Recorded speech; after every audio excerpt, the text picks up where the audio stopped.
જય સ્વામિનારાયણ।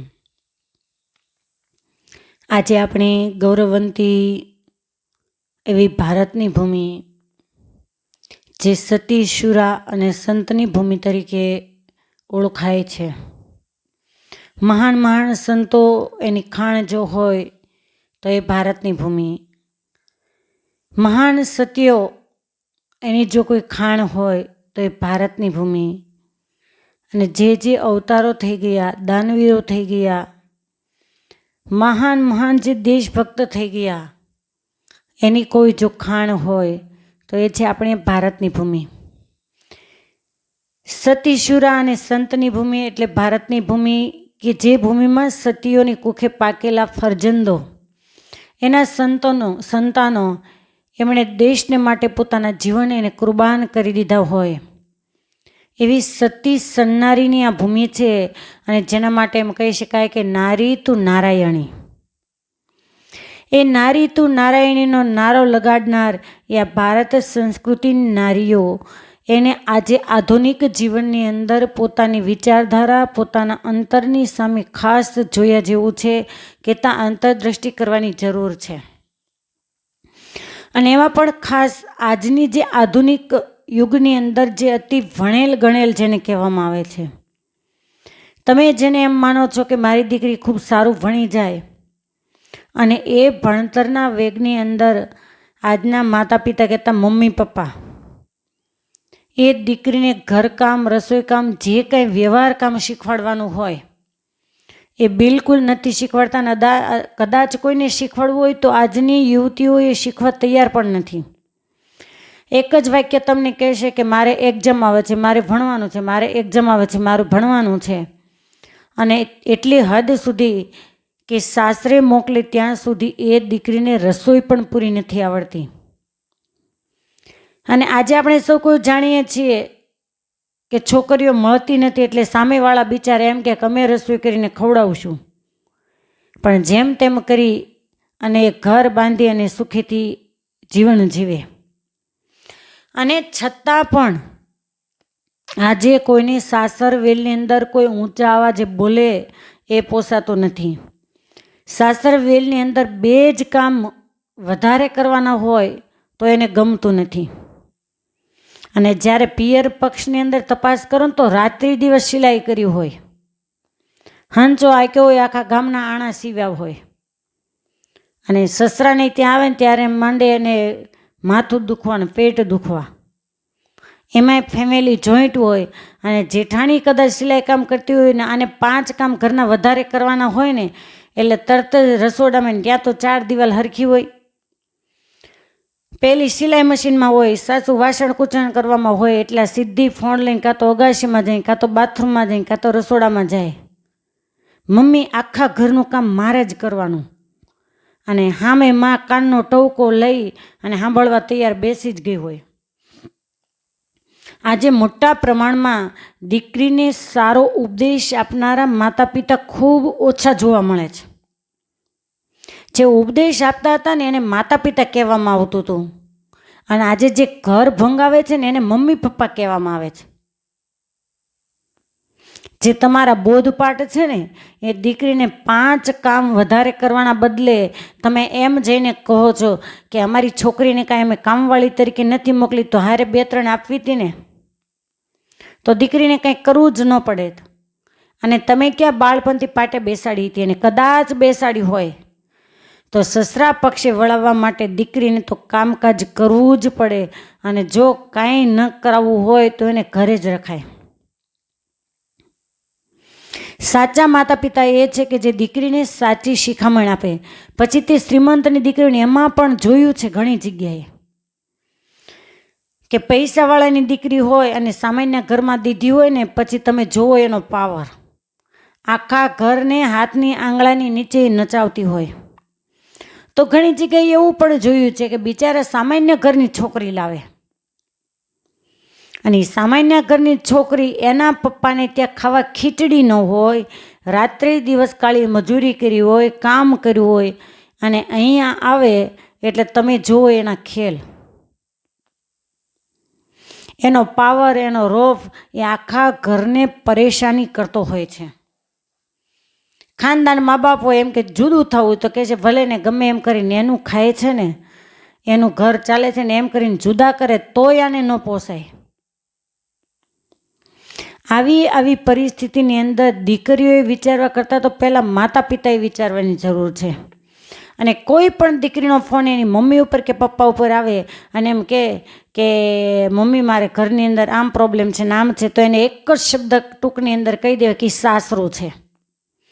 ગમે તેવું હોય તો ત્યાં જ તારે રહેવાનું છે. આ બાપના ઘરનો ઉંબરો છે ને તારા માટે ડુંગર છે. પ્રેમથી મળવા માટે આવવું હોય તો 5 દિવસ આવી જજે, બાકી અહીંયા રહેવાની વાતથી અહીંયા મારા ઘરમાં તું પગ મૂકીશ નહીં તો ક્યાં જાય. અને આપણા વૃદ્ધ વડીલો કહેવત કહેતા હતા કે પિયરની પાલખી કરતાં સસરાના ઘરની સૂળી સારી. તો એ ખોટું તો નહીં કહેતા હોય ને. એનો કહેવાનો મતલબ છે કે પિયર કદાચ સોના જેવું હોય ને સાસરે ગમે એટલું દુઃખ હોય, સૂળી સુધીનું કહી દીધું, મારી નાખે એટલું દુઃખ હોય તો દીકરી તો સસરાના ઘરે શોભે. આપણે સૌ કોઈ જાણીએ છીએ કે હવે સરકાર એ આવી ગઈ. પહેલાં રજવાડાઓ હતા, રાજાશાહી હતી. તો જસદણ ગામ એ 84 ગામના ધણી એવા આલા ખાચર, એક બાપ દીકરીનો પ્રસંગ એ આજની દરેક દીકરીઓ એને હચમચાવી નાખે એવો પ્રસંગ. આલા બાપુ 84 ગામના ગામધણી કહેવાય અને પોતાની એકની એક દીકરી, વાલસોઈ દીકરી એવી જહાબાઈ, એમને મોઢુકા દરબારને ત્યાં પરણાવેલા, પોતે દરબારના દીકરી કાઠીને ત્યાં પરણાવેલા. અમરા બાપુ એનું નામ, જેની સાથે ચોરીના 4 ફેરા ફરી અને ગામધણી 84 ગામના રાજકુમરી, એના બાપુનું રજવાડું એટલે 84 ગામનું રજવાડું. ખૂબ ધન દોલત સંપત્તિની સાથે દીકરીને વળાવવામાં આવ્યા. દીકરી સાસરે આવ્યા પણ પોતાના મનની અંદર સહેજ ગર્વ છે કે હું જસદણ ગામધણીની દીકરી છું. બપોરનો સમય છે અને જેની સાથેનું લગ્ન થયું છે એના પરણેતર એવા અમરા બાપુ ધાધલ એ ઢોલિયા ઉપર સૂતા છે અને સૂતા સૂતા એમના કાને જ્યાં ઝાંઝરના ઝમકારનો અવાજ સંભળાયો એટલે પોતાને તરસ લાગી હોવાથી સહેજે એણે ઊંચા અવાજે કહ્યું કે પાણી આપજો તો. કેમ કે બાપુનો ઢોલિયો એકદમ બરાબર પાણીયારાથી નજીક હતો, છતાં જ્યારે પોતાના પત્નીને એમ કહ્યું કે પાણી આપજો તો, એટલે જસદણના દીકરી એને એમ થયું કે હું તો ગામધણી જસદણ 84 ગામના ધણી મારા બાપુ છે અને એની હું રાજકુમારી લાડકોડથી ઉછરી છું. તો લગ્ન થયું પતિની સાથે, પતિ પરમેશ્વર, પરંતુ એના નાના નાના કામ કરવા એ કે મારી ફરજમાં થોડા આવે. એટલે એક જ ક્ષણનો વિલંબ કર્યા સિવાય સીધું જ કહી દીધું કે નોકર કોઈ પાસે ઘરે નથી. અને જ્યારે રાજકુમારી એના મોઢામાંથી આ શબ્દ નીકળ્યા, અમરા બાપુ તો સામું સામું જોઈ રહ્યા કે આ શું, પણ ગમે તેમ તો ક્ષત્રિય. એ જ વખતે નિર્ણય કરી લીધો કે બસ એનો ને મારો સંબંધ એક વાક્યની અંદર પૂરો.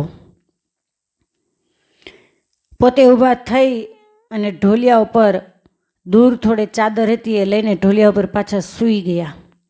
અને ત્યારથી મનની અંદર સંકલ્પ કર્યો કે કંઈ જ બોલવું જ નથી. 1 દિવસ 2 દિવસ 3 દિવસ 4 દિવસ વ્યતીત થઈ ગયા, એક શબ્દ એકાબીજાને બોલવાનો નહીં.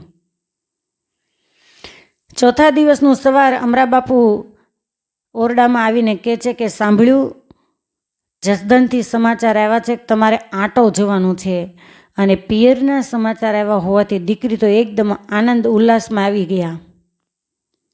કહે છે કે મારા બાપુનું કહેણ એવું છે, મારા બાપુના સમાચાર આવ્યા છે તો મારે જવું છે, પણ ક્યારે જવાનું? બોલે આજે જ.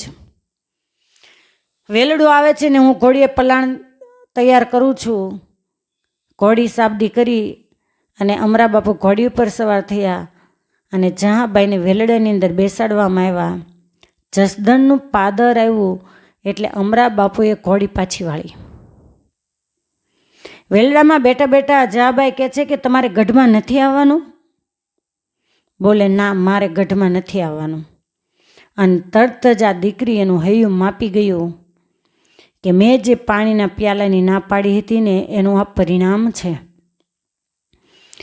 દીકરી ગઢની અંદર આવ્યા, એની માતા એને ઓવારણા લઈ અને કુશળ સમાચાર પૂછ્યા અને બધી વાત પૂછી કે અમરાભાઈ નથી આવ્યા. ત્યારે આમણે જે પાણી નહોતું આપ્યું એ આખી બીના બની ગઈ. એ વાત કરી કે ત્યારથી અમારે બોલવાના સંબંધો પૂરા થઈ ગયા છે.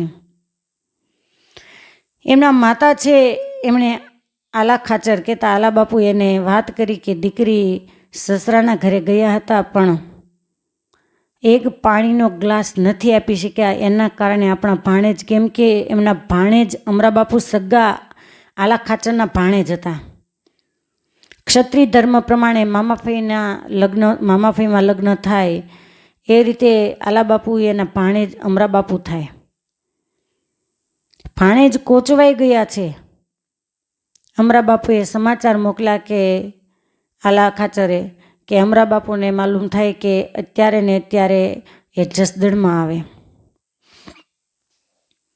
અમરા ખાચરને અમરા દાધલ એમને સમાચાર મળ્યા કે પોતાના મામા એવા આલા ખાચર એ પોતાને બોલાવે છે, પણ થોડીક વિચારોની અંદર ગડમથલ છે કે મારા મામાએ મને પેટના દીકરા કરતાં પણ વધારે વાલ આપી અને મારું લાલન પાલન કર્યું છે, મારું ધ્યાન રાખ્યું છે.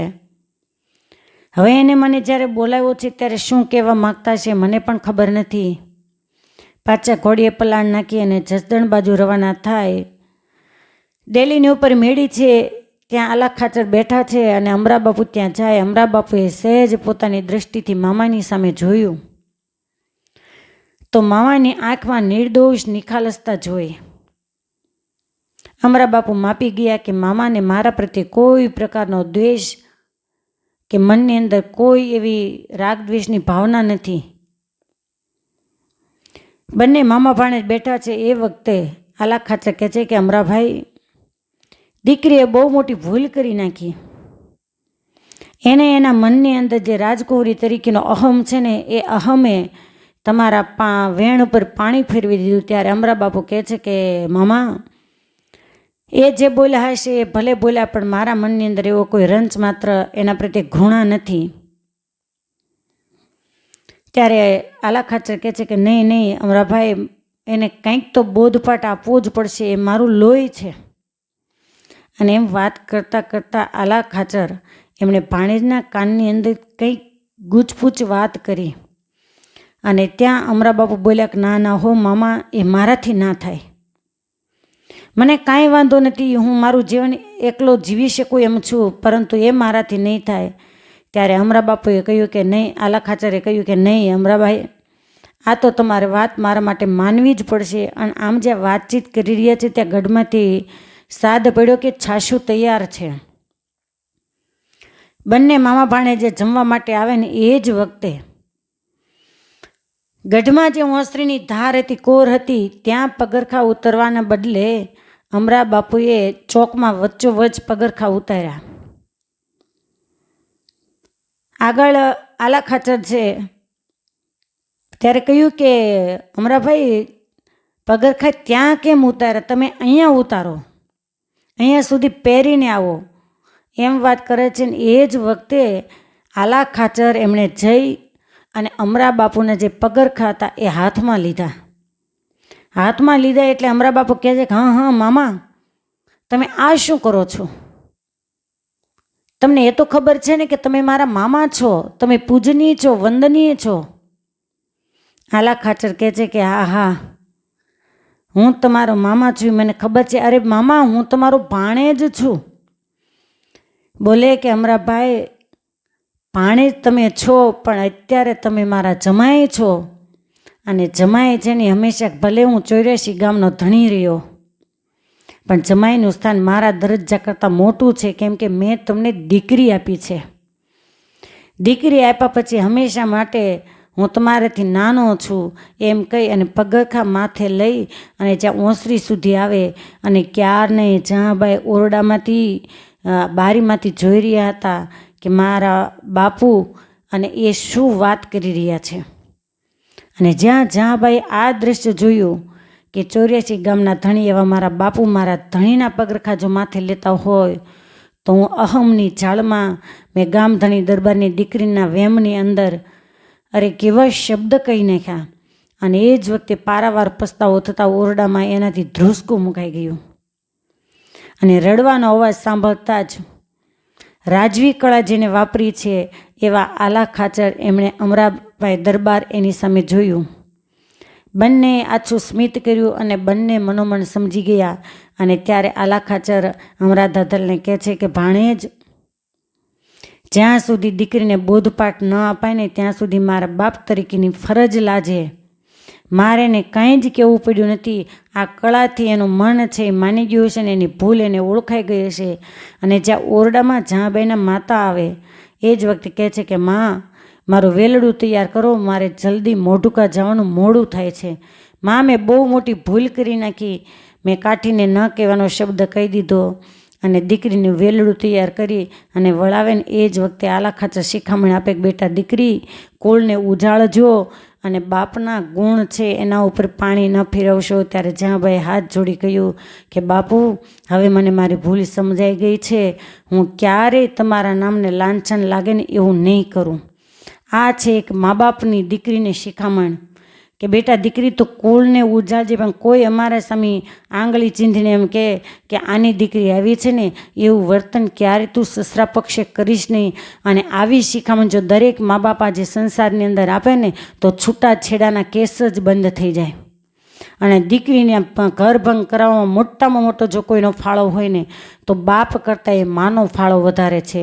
એટલે મહેરબાની કરી આ સંસારની અંદર જેની જેની દીકરીઓ સાસરે જવાની છે ને ગઈ છે એ તમામ દીકરીઓની માતાઓને મારી નમ્ર વિનંતી છે કે જ્યારે દીકરીનો સસરા પક્ષેથી કંઈ પણ ફોન આવે તો એક જ શબ્દ એને કહો કે સહન કરવું પડે ને એને સાસરું કહેવાય. અને જેને સહન કરવાની ત્રેવડ હોય ને એને જ સાસરે જવું, બાકી અમે બેઠા જ છીએ, આવતા રહ્યો અહીંયા. પણ એ કોઈથી નહીં થાય. માટે મહેરબાની કરી જે પરિવારમાં જાઓ છો ત્યાં સુખ શાંતિથી અને સમૃદ્ધિથી રહેશો તો તમે ઘરની એક લક્ષ્મી તરીકેના બિરુદને પામશો. અસ્તુ. જય સ્વામિનારાયણ.